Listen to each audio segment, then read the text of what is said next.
লাউ ছিলেন হযরত মুহাম্মদ সাল্লাল্লাহু আলাইহি ওয়াসাল্লামের প্রিয় খাবারগুলোর মধ্যে অন্যতম একটি খাবার।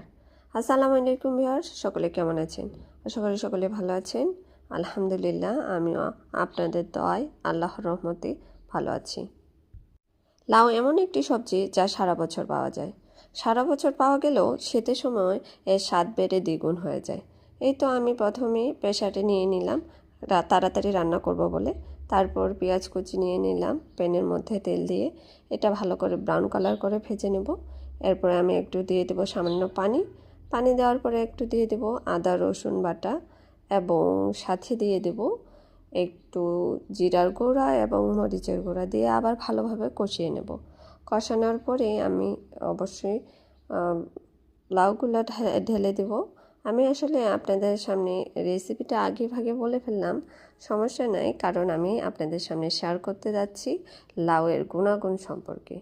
যারা লাউ খেতে পছন্দ করেন না তারাও এভাবে রান্না করে খেতে পারেন। লাউ ভীষণই একটা উপকারী ফসল এবং শরীর স্বাস্থ্যের জন্য আসলে আমাদের খাওয়া উচিত। যারা খান না তারাও একটু রান্না করে খাবেন, কারণ লাউয়ে থাকা পুষ্টিগুণ আর অন্য কোনো সবজিতে পাওয়া যায় না। চলুন তাহলে এবার লাউয়ের স্বাস্থ্য উপকারিতা সম্পর্কে জেনে নিই। নাম্বার 1, রক্তে কোলেস্টেরল কমাতে সাহায্য করে।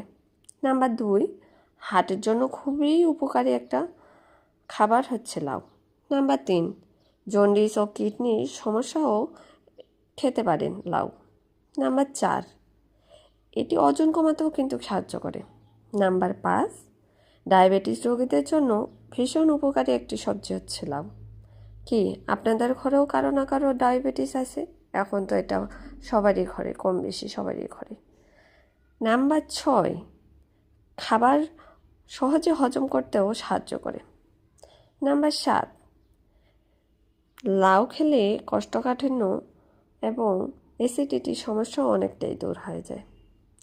নাম্বার 8, ইউরিনের ইনফেকশন হলেও খুবই উপকারী। নাম্বার 9, আপনারা কি জানেন লাউয়ে কী ভিটামিন আছে? লাউয়ে আসলে এমন একটি ভিটামিন আছে যা অন্য কোনো সবজির মধ্যে পাওয়া সম্ভব না, শুধুমাত্র লাউয়ে পাওয়া সম্ভব। যার কারণে বছরে একদিন হলেও আমাদের সকলেরই লাউ খাওয়া প্রয়োজন। তো বলেই ফেলি, সেই ভিটামিনটা হচ্ছে ভিটামিন কে, যা অন্য কোনো সবজির মাঝে পাওয়া যায় না, শুধুমাত্র লাউয়ের মাঝে পাওয়া যায়। এই তো বলতে বলতে আপনাদের সামনে আমার রান্না প্রায় শেষ। আমার ভিডিও যদি ভালো লাগে অবশ্যই সাপোর্ট করে পাশে